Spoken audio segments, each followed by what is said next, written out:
This channel does not promote any violent, harmful, or illegal activities. All content provided by this channel is meant for an educational purpose only.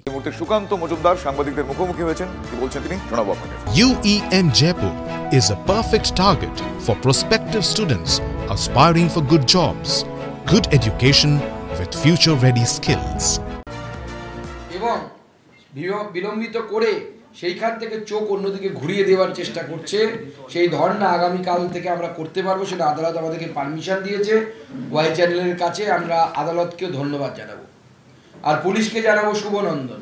দিদির কথা মতো police আমাদের কর্মীদের উপর যথেষ্ট অত্যাচার করেছেন, সেই জন্য তাদেরকে শুভনন্দন প্রাপ্য। প্রায় 1350 জন বিজেপি কর্মী গোটা রাজ্য জুড়ে 1350 জন অ্যারেস্ট হয়েছে, 210 জন গ্রেপ্তার ইনজিওর্ড হয়েছে, 210 জন ইনজিওর্ড হয়েছে এবং 1350 জন গ্রেপ্তার হয়েছে। আমাদের প্রমুখ নেতাদেরকে আপনারা জানেন যে এই রাজ্যে শ্রমিক ভট্টাচার্য অন্যতম সুবক্তা হিসেবে পরিচিত, রাজ্যসভার সাংসদ বর্তমানে তিনি। এইরকম একজন সিনিয়র লিডারকে যেভাবে হাত ধরে টানতে টানতে গরু ছাগলের মতো পুলিশ নিয়ে গেছে, আজকে সেটা পুলিশ সত্যি শুভনন্দন প্রাপ্যের যোগ্য, শুভনন্দন পাওয়ার যোগ্য। আমাদের প্রাক্তন সভাপতি রাহুল সিনহা, আমাদের প্রাক্তন সাংসদ তথা সাধারণ সম্পাদিকা লকেট চ্যাটার্জি, সেরকম বহু নেতৃত্ব। আমাদের রাজ্যের কিষাণ মোর্চার সভাপতি মহাদেব সরকার পুলিশের সামনে তৃণমূলের হাতে মার খেয়েছে। সিনিয়র একজন লিডার, 50-এর উপরে বয়স, তাকে বাচ্চা ছেলেরা তৃণমূলের তারা ধাক্কা মেরেছে এবং আমরা সেটা অন ক্যামেরা দেখেছি। পুলিশ সেখানে দাঁড়িয়ে, পুলিশ নির্লিপ্ত থেকেছে, আমরা অবাক হয়ে দেখেছি। গতকাল ছাত্রদের অরাজনৈতিক আন্দোলন, তার উপরে পুলিশের আক্রমণ, মমতা বন্দ্যোপাধ্যায়ের আক্রমণ, এবং আজকে বন্ধকে বানচাল করার জন্য মমতা বন্দ্যোপাধ্যায়ের যে প্রচেষ্টা, এই প্রচেষ্টা সত্যি একটা জিনিস প্রমাণ করে দিয়েছে যে মমতা বন্দ্যোপাধ্যায় ভয় পেয়েছেন, দিদিমণি ভয় পেয়েছেন। তাই আমরা বলছি, ভয় পেয়েছে দিদিভাই, ইস্তফা ছাড়া গতি নাই।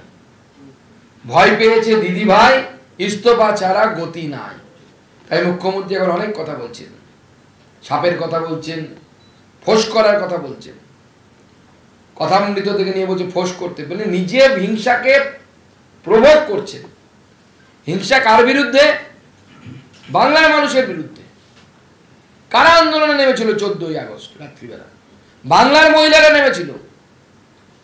বাংলার মহিলাদের উপরে, বাংলার সাধারণ মানুষের উপরে। কালকে ছাত্র সমাজ এসেছিল, কোন রাজনৈতিক ব্যানার ছাড়া এসেছিলেন তারা।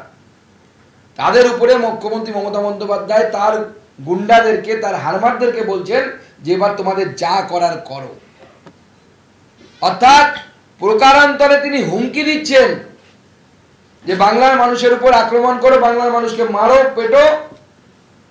মুখ্যমন্ত্রীকে পরিষ্কার বলে দিতে চাই, যদি আপনারা আপনি ভাবেন যে আপনার কুন্ডার বাহিনী তারা বাংলার জনগণের উপর অত্যাচার করবে, বাংলার জনগণ এর উপর মারধর করবে, আর বিজেপি চুপ করে বসে থাকবে, বিজেপি চুপ করে বসে থাকবে না। এই প্রথম আমরা দেখলাম একজন মুখ্যমন্ত্রী হয়ে সাংবিধানিক পদে বসে থেকে তিনি হুমকি দিচ্ছেন, দিয়ে বলছেন যে বাংলার মানুষের উপর অত্যাচার করার কথা তার কর্মীদেরকে বলছেন, আর ফোঁস করার কথা বলছেন। কবি সুকুমার রায় হয়তো এনার কথা ভেবেই অতীতে লিখে গেছিলেন, সেই সাপ জ্যান্ত গোটা দুই আনত, সেই সাপ জ্যান্ত গোটা দুই আনত। বাংলাতে দুজনই সাপ এখন আছে, দেখতে পাচ্ছি আমরা। তবে তাদের জন্য কি ট্রিটমেন্ট হবে, জনগণ কি ট্রিটমেন্ট করবে, সেটাও কিন্তু বলে গেছেন কবি। তেরে মেরে ডান্ডা করে দিই ঠান্ডা।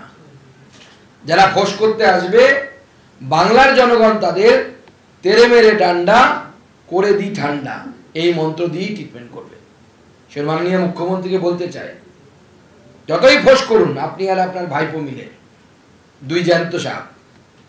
বাংলার জনগণ কিন্তু তৈরি হয়ে আছে আপনাদেরকে মারার জন্য, গণতান্ত্রিকভাবে, আপনার গুন্ডাদের মতো না, গণতান্ত্রিকভাবে মারার জন্য তৈরি হয়ে আছে।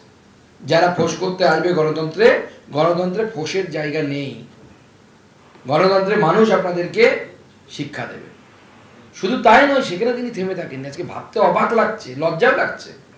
একজন ভারতবর্ষের ফেডারেল স্ট্রাকচারের মুখ্যমন্ত্রী হয়ে উনি বলছেন বাংলাকে অশান্ত করার চেষ্টা করলে আসাম অশান্ত হবে, মণিপুর অশান্ত হবে, নর্থ ইস্টকে অশান্ত করার কথা বলছি। কার ভাষা? যে বাংলাদেশের জামাতের ভাষা, ভারত বিরোধী শক্তিগুলোর ভাষা। বাংলার একজন মুখ্যমন্ত্রী, ভারতবর্ষের একজন মুখ্যমন্ত্রী হয়ে তিনি ভারতবর্ষেরই একটি অংশকে অশান্ত করার কথা বলছেন, নর্থ ইস্টকে অশান্ত করার কথা বলছেন। আমি কেন্দ্রীয় এজেন্সি যারা ভারতবর্ষের আন্তরিক এবং বাহ্যিক সুরক্ষা দেখে তাদের কাছে অনুরোধ জানাবো যে মমতা বন্দ্যোপাধ্যায়ের উপর সতর্ক দৃষ্টি রাখুন। কারা, কোন কোন বিদেশি তারা মমতা বন্দ্যোপাধ্যায়ের সাথে বৈঠক করছেন, বা মমতা বন্দ্যোপাধ্যায় কোন কোন বৈদেশিক শক্তির সাথে বৈঠক করছেন, আগামী দিনে আমি অনুরোধ করব কেন্দ্রীয় এজেন্সিগুলোকে তার প্রতি তীক্ষ্ণ নজর রাখার জন্য। আজকে আপনারা জানেন ভারতীয় জনতা পার্টি বন্ধ বা স্ট্রাইক মঙ্গার দল নয়। আমরা স্ট্রাইক বা বন্ধ ডাকতে পছন্দও করি না, আমরা ডাকিও না। কিন্তু আজকে বাংলায় যে কথা আছে, বলে দুদিনকার বৈরাগী ভাতকে বলে অন্ন। যে মমতা বন্দ্যোপাধ্যায় পারলে প্রতি মাসে একবার করে বন্ধ ডাকতেন, তিনি আজকে বলছেন বন্ধ ডেকেছে। বন্ধ কেন? বন্ধ কেন? আরে আপনার পুলিশ যেভাবে তথ্য প্রমাণ লোপাট করে, যেভাবে এই ধর্ষণ এবং খুনের মামলাকে যেভাবে নষ্ট করার চেষ্টা করেছে তথ্য প্রমাণ, এটা আপনার নির্দেশ ছাড়া হতে পারে না। আজকে আপনি সিবিআই এর ঘাড়ে দোষ দিচ্ছেন। তর্কের খাতিরে সিবিআই কে কিছুক্ষণ দূরে সরিয়ে রেখে বলছি আপনার কাছে, মমতা বন্দ্যোপাধ্যায়কে প্রশ্ন করুন কামদুনি মামলার কি হয়েছে, কেন সেখানে তো সিবিআই নেই, আপনার সিআইডি আছে। আপনার সিআইডি তদন্ত করার পর আইজি সিআইডি তৎকালীন ছিলেন বিনীত গোয়েল, সেই বিনীত গোয়েল তদন্ত করে সেখানে যারা লোয়ার কোর্টে শাস্তি পেয়েছিল তারা উচ্চ আদালতে গিয়ে সবাই ছাড়া পেয়ে গেছে, কেউ কোনো সাজা পায়নি। তাহলে কি আমরা ধরে নেব কামদুনির যে বোনটিকে, কলেজ ফেরত বোনটিকে ধর্ষণ করে দুপাট চিরে ফেলে দেওয়া হয়েছিল, মেরে দেওয়া হয়েছিল, তা কি সে মরেনি? জ্যান্ত আছে। সবাই অ্যাকুইটাল পেয়ে গেল, ছাড়া পেয়ে গেল। আজকে বাংলার মানুষ প্রমাণ করেছে যে না, মুখ্যমন্ত্রী আপনার সাথে বাংলার মানুষ নেই। আপনার ভাড়া করা বাস রাস্তায় নেমেছে, সিন্ডিকেটের উপর চাপ দিয়ে, বাস সিন্ডিকেটের উপর চাপ দিয়ে, অর্গানাইজেশনের উপর চাপ দিয়ে আপনি বাস চালিয়েছেন। বাসে লোক নেই, 3 জন 4 জন 5 জন লোক। বাস হাওয়া পরিবহন করছে, হাওয়া নিয়ে যাচ্ছে। অপেক্ষা করুন, এই সরকারও হাওয়ায় মিলিয়ে যাবে, সেই দিন আসছে। আর আজকে বাংলার মানুষ তৃণমূলের সাথে সাথে যারা প্রায় অপান্তেও, তবুও তাদের সম্পর্কে দু এক কথা না বললে নয়, তা হচ্ছে লেফট, বাম। তাদের যে স্ট্যান্ড, সেই স্ট্যান্ড কিন্তু আজকে বাংলার মানুষ রিজেক্ট করে দিয়েছে।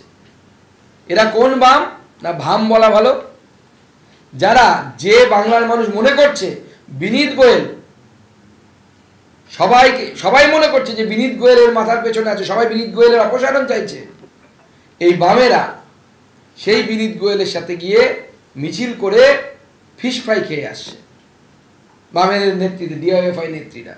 বিজেপি যখন মিছিল করছে লালবাজারে, বিনীত গোয়েলের নির্দেশে বিজেপির মিছিলে ওই টিয়ার গ্যাসের শেল ফাটানো হচ্ছে, আবার বিশেষ ধরনের। গা হাত পা চুল করছিল, আমার চশমা ভেঙে ফেলেছে পুলিশ কালকে মারামারি করতে গিয়ে আমার সাথে। আমার চশমাটা পর্যন্ত ভেঙে ফেলেছে। আমাদের সাধারণ সম্পাদক থেকে শুরু করে, রাহুল দা থেকে শুরু করে অনেকে আহত, অসুস্থ হয়েছিল।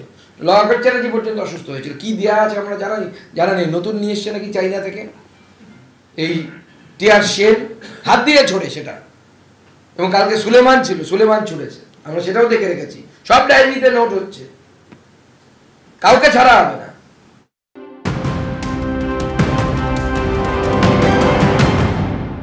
অন্যদিকে এই মুহূর্তে আরো গুরুত্বপূর্ণ আপডেট। কিছুক্ষণ আগে আপনাদের বলছিলাম আপার প্রাইমারি শিক্ষক নিয়োগে ছাড়পত্র হাইকোর্টের। 9 বছর পর আপার প্রাইমারিতে নিয়োগের জট কাটছে এটা বলা যায়। নতুন মেধা তালিকা প্রকাশ করার নির্দেশ দিয়েছে হাইকোর্ট। 14,000 পরীক্ষার্থীর চাকরি পাওয়ার সম্ভাবনা। 4 সপ্তাহের মধ্যে চূড়ান্ত তালিকা প্রকাশ করবে কমিশন। চূড়ান্ত তালিকা প্রকাশ হওয়ার পর হবে কাউন্সেলিং। নির্দেশ হাইকোর্টের। 1463 জনকে যুক্ত করে নয়া মেধা তালিকা প্রকাশের নির্দেশ। আইনজীবী ফিরদৌস শামীম কি বলছেন শোনাই আপনাদের। যে মেরিট লিস্টটি ছিল স্কুল সার্ভিস কমিশন যে মেরিট লিস্ট 1463 জনকে বাতিল করে প্রকাশ করেছিল সেটি ভুল ছিল। এই 1463 জনকে ইনক্লুড করে নতুন করে মেরিট লিস্ট দিয়ে তাদের আবার কাউন্সিলিং করাতে হবে 4 সপ্তাহের মধ্যে। 4 সপ্তাহের মধ্যে মেরিট লিস্ট এবং তার পরবর্তী 4 সপ্তাহের মধ্যে কাউন্সিলিং। অর্থাৎ স্কুল সার্ভিস কমিশনের যে ডিসিশন আগেও যেমন ওরা ভুল করেছিল, এই আপার প্রাইমারি ক্ষেত্রে আবার ভুল করেছিল, সেটা প্রমাণিত হলো যে 1463 জনকে বাতিল করেছিল শুভঙ্কর সহ এই 1463 জনকে তাদের প্রত্যেককে আবার মেরিট লিস্টে ইনক্লুড করতে হবে। এই খবর পাওয়ার পর চাকরি প্রার্থীদের মধ্যে কি প্রতিক্রিয়া আপনাদের জানাবো। পাশাপাশি আইনজীবী তৃণমূল কংগ্রেস নেতা কল্যাণ বন্দ্যোপাধ্যায় তিনি কি বলছেন সেটাও শোনাবো ব্যাক টু ব্যাক। আজকের দিনটি আমাদের হচ্ছে ঐতিহাসিক, কারণ এই নিয়োগ প্রক্রিয়া দীর্ঘ 10 বছর 7 মাস। পরীক্ষা দিয়েছি 16 আগস্ট 2015 সালে, আজ 28 আগস্ট। 9 বছর অতিক্রান্ত আমাদের জীবন থেকে। পুজোর আগে আমাদের একটা স্বস্তির বিষয় যে দীর্ঘদিনের আমাদের যে লড়াই, আজ আমরা মাতঙ্গ হাজমি ধর্ণা মঞ্চে 623তম দিনে আছি, বিভিন্ন আন্দোলন করেছি, আইনি লড়াই লড়েছি, সেই জায়গায় ন্যায় বিচারের দাবিতে সেই জায়গায় কিছুটা হলেও আজকে জট পাচ্ছি।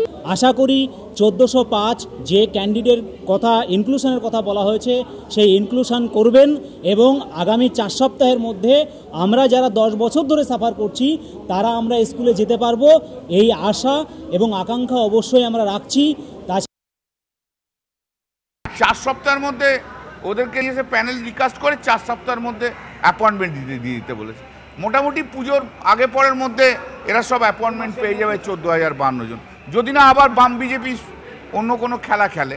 কিন্তু অর্ডার হয়ে গেছে, বাম বিজেপির খেলা বন্ধ হয়ে গেছে। বিজেপি এবং সিপিএম দীর্ঘদিন ধরে পশ্চিমবাংলায় যেভাবে চাকরি বন্ধ করার চেষ্টা, চাকরি খাওয়ার চেষ্টা, এই প্রথম বোধহয় 3-4 বছর পর কলকাতা হাইকোর্টে একটা অর্ডার হলো যেখান থেকে চাকরি পাবে আমাদের পশ্চিমবঙ্গের ছেলেরা।